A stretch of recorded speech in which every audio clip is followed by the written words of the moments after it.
Namaskar. Myself, Dr. Deepti Bisht, Professor, Department of Kaya Chikitsa, Faculty of Ayurveda Sciences, Jyoti Vidyapeeth, Women's University, Jaipur. In today's session for class BMS 4th year, I am going to take lecture on pleurisy. So let's start the topic. Pleurisy, which is also known as pleuritis, it is inflammation of the membrane, that is pleura, that surround the lungs and line the chest cavity. This can result in a sharp chest pain, usually known as pleuritic pain, that worsens during breathing. Pleurisy is a common feature of pulmonary infection and infarction. It may also occur in malignancy. So this is a characteristic feature of pleuritic pain. Pain worsens during the breathing and it is seen in pulmonary infections and infarction. Now causes. Most common causes of pleurisy are viral infections like Coxsackie B virus, cytomegalovirus, herpes simplex virus, adenovirus, Epstein-Barr virus, parainfluenza virus, influenza.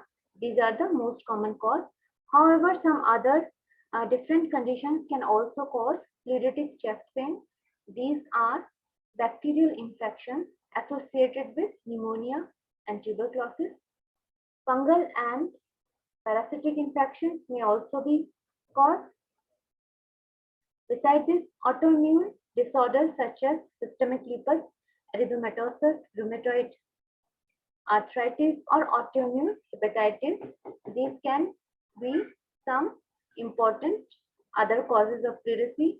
Besides this, chest injuries, pneumothorax, pulmonary embolism, lung cancer, cardiac ischemia, pericarditis, heart bypass surgery, these all conditions can result in pulmonary or pleuritic pain or pleurisy.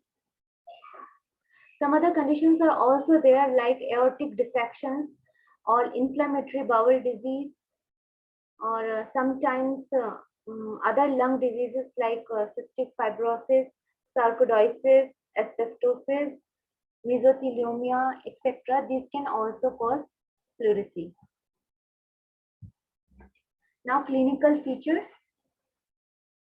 Clinical features is one of the most defining symptoms, that is sudden, sharp, stabbing, burning or dull pain in the right or left side of the chest during breathing, especially one inhales and exhales. It feels worse with deep breathing, coughing, sneezing or laughing. Pain may be stay in one place or it may spread to the shoulder or back. Sometimes it becomes a fairly constant dull ache. So depending on its cause, pleuritic chest pain may be accompanied by other symptoms also like dry cough, fever and chills, shortness of breath, tachycardia, that means increased heart rate. There may be rapid and shallow breathing. Sore throat may be present, which is followed by pain and swelling in the joints. So these are some clinical features of pleuritic pain. Diagnosis. Diagnosis is done through blood investigations, sonography, and various other radiological investigations. Blood investigations which are usually done are CBC, that is complete blood count, ECR, CRP factor, then rheumatoid RA factor to detect if any autoimmune disease is there or not, anti-CCP, ANA test, etc. These all tests are done.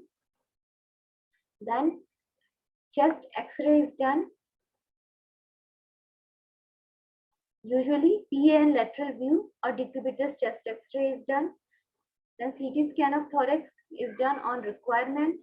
ECG or electrocardiogram is useful to rule out certain heart problems such as any aortic, such as condition of pericarditis or pleural effusion, pericardial effusion, sorry. Then sonography is used to determine any kind of pleural effusion. Thoracocentesis is done to remove fluid for lab analysis. Thoracoscopy or fluoroscopy is done to rule out tubercular or cancer cause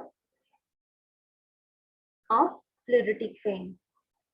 So this is the diagnosis which is required. Then management. Management using pleurisy and pleural effusion focus primarily on underlying causes. So paracetamol or anti-inflammatory agents is used to control chest pain and decreased inflammation. Prescribed analgesics and topical applications of heat or cold for symptomatic relief of pain is also done. Non-steroidal anti-inflammatory drug endomethacin is used to relieve pain. If pain is severe, then an intercostal nerve block may be required and then given to patient. Use of bronchodilators to relieve the condition of breathlessness. Codeine-based cough syrup is used to control cough.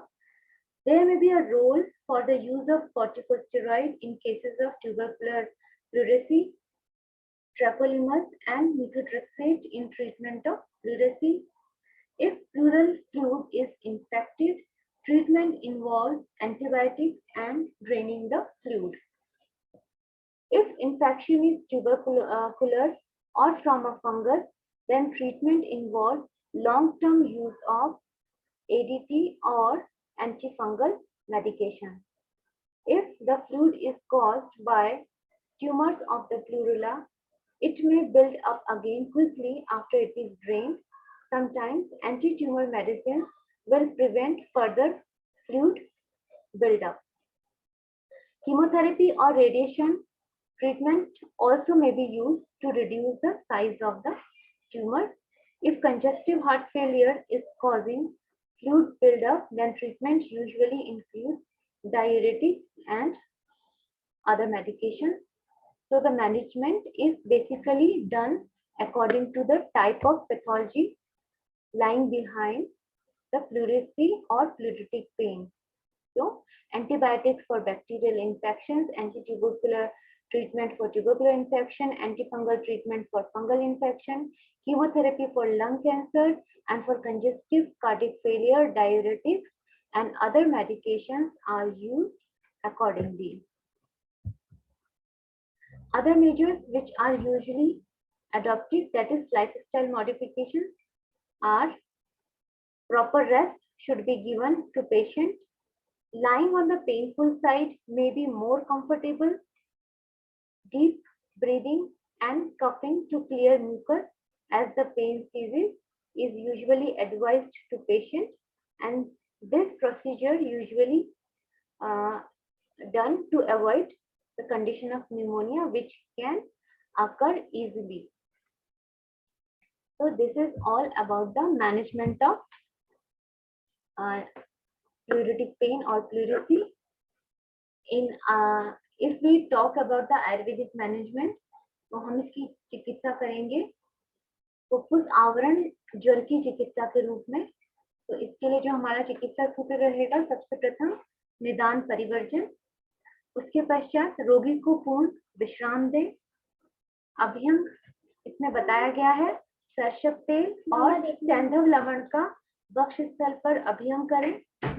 आहार में उष्ण लघु वात शामक आहार का प्रयोग कराएं।